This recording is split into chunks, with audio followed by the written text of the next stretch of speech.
peklo! Připadám jak na Vánoce trošku. To je pravý pytlíček na minerále, tohle vám říkám. Kdo viděl moje video končím tady, tak už dobře víte, že nemusím úplně dělání haulů a podobných věcí, jako rozbalovačky a něco takového. Ale stala se významná situace pro mě. A to, že jsem vyhrála soutěž v redakci Zoram s tématem Svět v 6 bodech, která se zajímá a brala o písmo. Já jsem o ní složila písničku, už si pravděpodobně můžete poslechnout, jmenuje se Tečka. A vyhrála, takže se pojďme podívat, co moje Tečka vlastně vyhrála. Já už nějaký věci teda vím, některý určitě nevím, takže musím se podívat na to. Když jsem říkala, že o nějakých věcech vím, tak je to třeba i tahle. Tady jdeme. Je teklo! To je hustý! To je hezký chlopáčonky, tohle potom odstraním. Ale je to takový to úžasný polštářek. Něco je tam napsaného, já to budu muset asi potom přelouskat. Ale krásný polštářek. Extrémně se mi to líbí. Potom tady další praktičnou věc, tady zase budu odstraňovat muset. I když to asi nebude tolik praktičnou věc, jak tomu koukám. Ale každopádně je to dost velká kabelka, vyjde se tam dost věcí. Já myslela, že to bude prostě vyloženě kabelka, že si to budu moct dát na rameno. Ale to nevadí. Je to i tak moc hezký a no, to je spíš vlastně batůžek a je to hudební batůžek, což jsem extrémně ráda, že za písničku dostanu hudební batůžek. Takže to je asi takhle k tomu. Tohle to nevím, co je. Věc, co nevím, co je. Je to bombónek. Mám tady bombónek. Tejste si už asi dělat nebudu. Ten si udělám soukromně. No a teď se pojďme dostat do tohoto. Pojďme. Tady nějaké takové krabička. V ní je takováhle věcička a v tom asi ještě něco je. Takže momentos. No moment. Mohli by tam mít ještě brýle třeba. Nárameček asi to vypadá. Sluchátka, oh my god. To je hustý, já mám sluchátka, jupi. Bez drátovky očividně. Se budu muset nějak napárovat. Jo a tady to bude kábel tím pádem, tak to rozbalovat nebudeme. Tak to dám zpátky do toho pouzdérka teda. Tím pádem.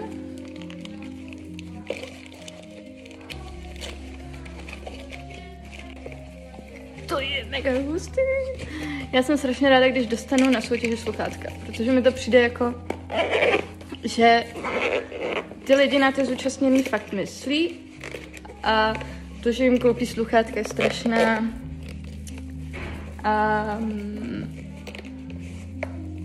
čest.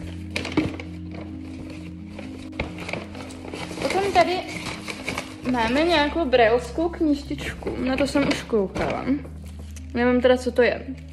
To teď zjistíme.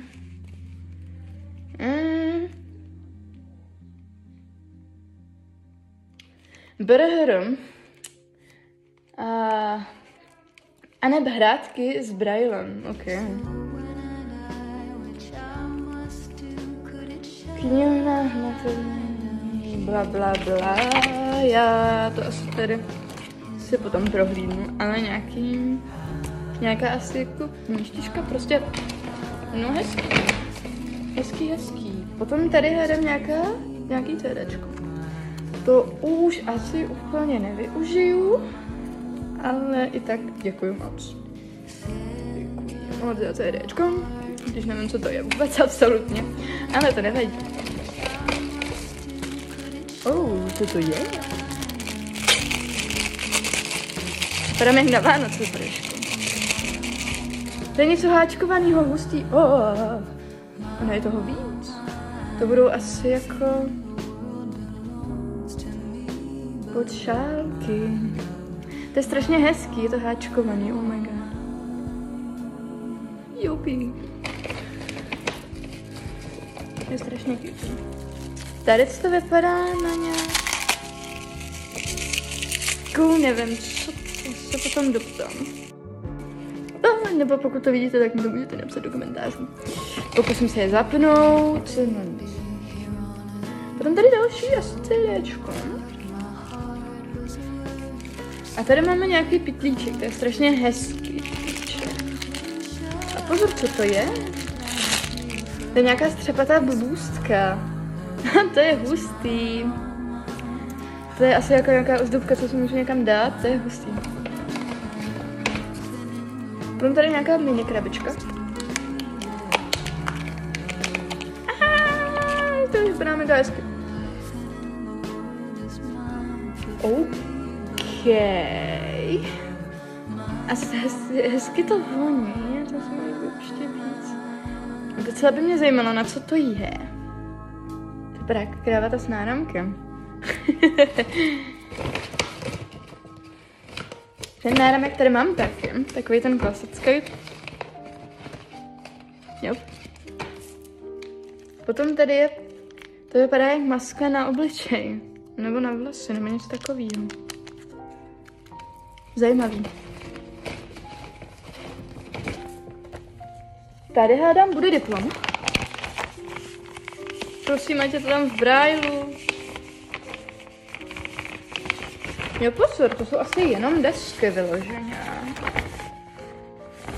To jsou asi desky jenom. Ale i ty se hodí. Ty se tady rozhodně nechám a už je využiju. Páč mám papír jistý, který potřebuju dodat nějak v dobrém stavu, takže se to potom dám. Tady je nějaká knížečka. Jo, počkej, to budou asi jako... Jo, mám, to jsou lístečky, jo. I need it. Super. Cením lístečky. Jup. Tak. Da. Co to je? Voní to trošku. To je flaška? Ne, není to flaška. To je přívěsek, reflexní přívěsek. Reflexní panáček, to je hustý.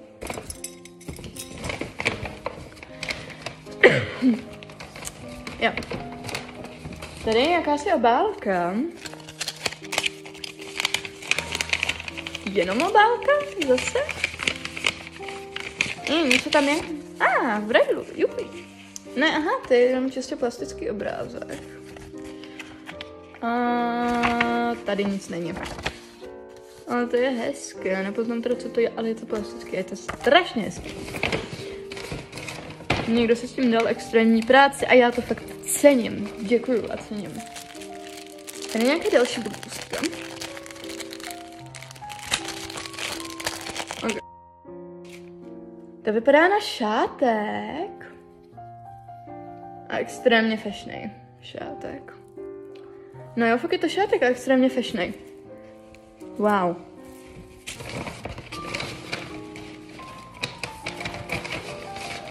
A co je to? To asi můžu využít jako peněženku, nebo prostě jako nějaký... To je pravý pytlíček na minerále, tohle vám říkám. To je perfektní.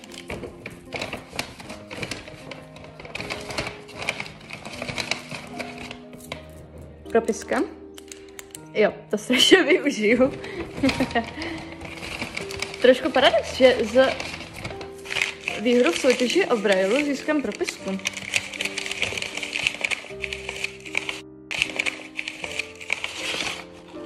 Tady je nějaký mýdlo asi. Něco, co má nějakou zvláštní strukturu a voní to. Hádám, že je to mýdlo. Nechám to v tom obale tady.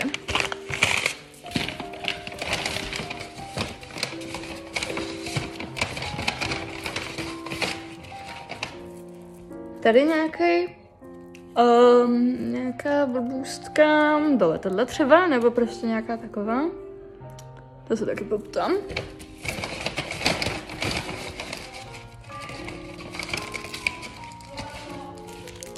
Tady to... Co to je?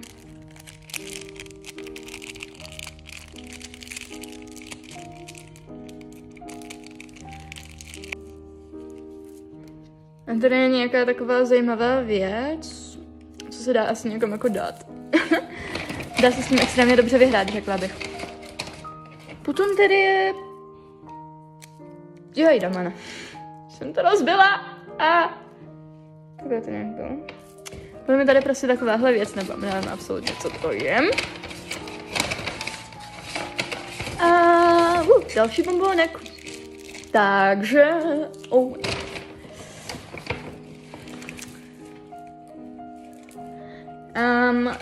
Já strašně děkuju za tyhle věci.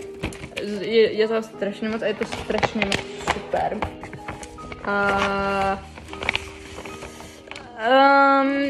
Já nemám slov. To je fakt jako... Já mám ještě pohled na ty všechny věci, to je hrozný. To je hrozný a hrozně krásný. A já budu muset ještě třídit věci a bordel, to se mi strašně líbí.